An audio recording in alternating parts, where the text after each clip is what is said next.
In a prestigious private academy where discipline and appearances mattered more than kindness, one ordinary morning turned extraordinary.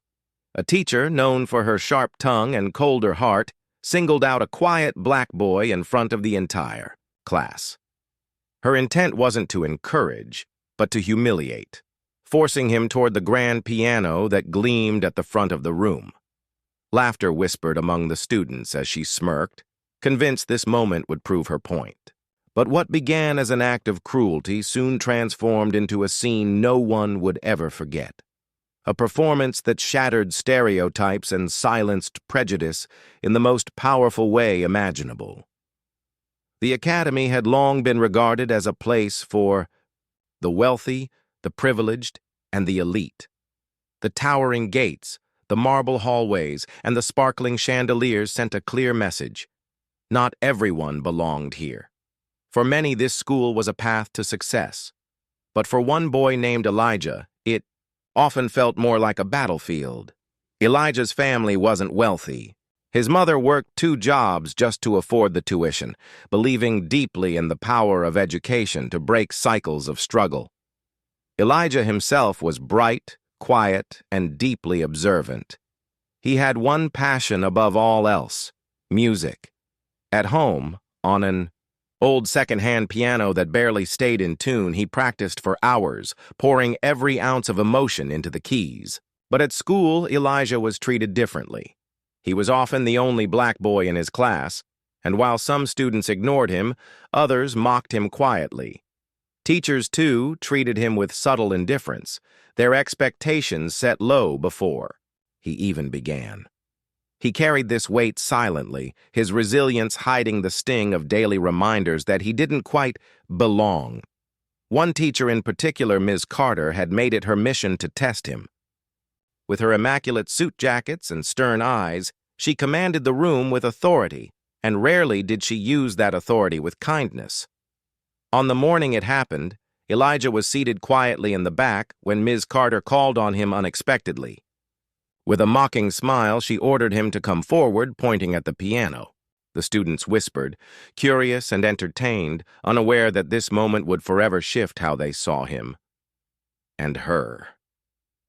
Elijah froze for a moment as the room erupted in muffled laughter. A few students nudged each other, waiting for the show. Ms. Carter's voice sliced through the noise. "Go on, let's see what you can do. Surely you've got some hidden talent." Her words dripped with sarcasm, disguised as encouragement, but heavy with disdain. Walking slowly toward the piano, Elijah felt the weight of dozens of eyes pressing against him. His palms grew sweaty, his heart pounding like a drum. He had played the piano countless times at home, but never here, never in front of an audience that didn't believe in him. Ms. Carter leaned against the instrument, arms crossed, smirking. She assumed he would stumble, that his hands would fumble on the keys, confirming her belief that he didn't deserve to be at this school. For her, this was entertainment. For Elijah, it was humiliation. The whispers grew louder. He's going to mess up. Why would he even try? This is going to be funny. The sting of those words echoed in his ears, fueling a mixture of anger and determination deep inside him.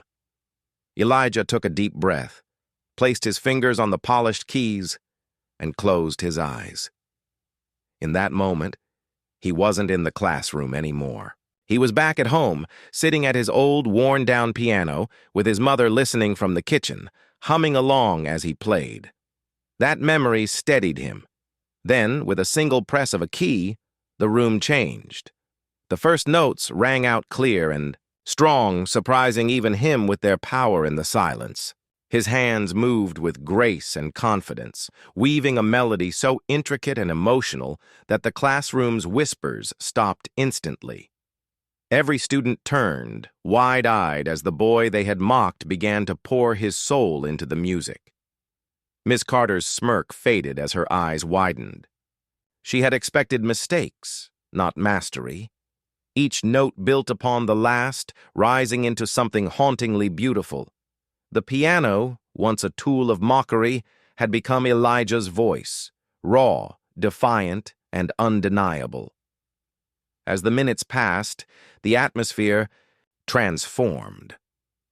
Students who had sneered were now silent, some leaning forward in awe. The room, filled with prejudice and doubt just moments before, was now filled with something else entirely: respect, admiration, and a touch of shame.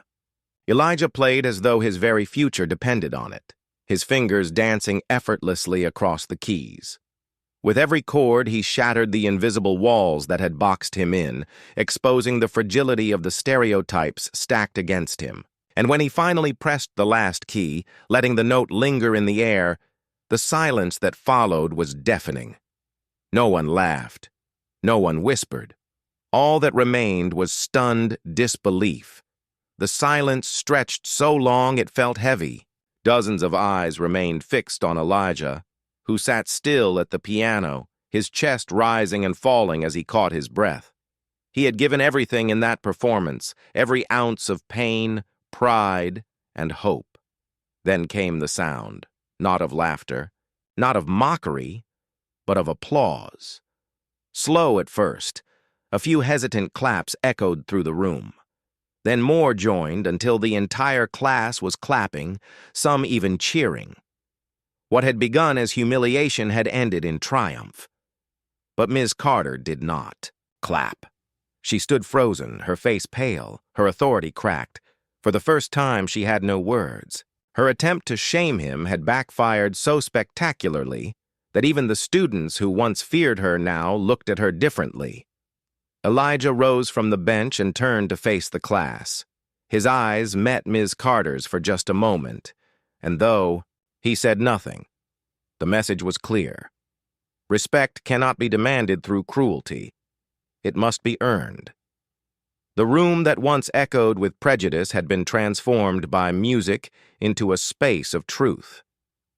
And though Ms. Carter's pride prevented her from acknowledging it, every single student there had witnessed something they would never forget: the undeniable brilliance of a boy they had underestimated. In the days that followed, word of Elijah's performance spread through the academy. Students whispered not of his difference, but of his gift. For the first time, he was not invisible. He was not mocked. He was seen for who he truly was: talented, resilient, and extraordinary. For Ms. Carter, the moment left a scar. She carried on with her stern demeanor, but her authority had cracked. The respect she once commanded through fear had been replaced with quiet judgment from her own students. They had seen her attempt to humiliate a boy, and they had seen that boy rise above her cruelty with dignity and brilliance. Elijah continued to play, his confidence growing stronger with each passing day. His mother, hearing of the performance, wept with pride, knowing the sacrifices she had made were bearing fruit. The piano, once a symbol of potential ridicule, had become Elijah's greatest weapon against prejudice. With each note, he reminded those around him that talent has no color, and that greatness often emerges from those least expected. And for the students who sat in that classroom, the lesson lingered long after the applause faded. They had witnessed the destruction of a stereotype and the rise of a truth that could never be silenced. So often, racism thrives in silence and ignorance. But on that day, in a classroom filled with doubt, one boy's music became louder than hatred. It became proof that dignity, talent, and courage can dismantle prejudice in ways words never could. And as we reflect on Elijah's story, one question remains: how many more voices, how many more talents are silenced each day by cruelty and prejudice? And what might happen if, instead of mocking, the world simply listened?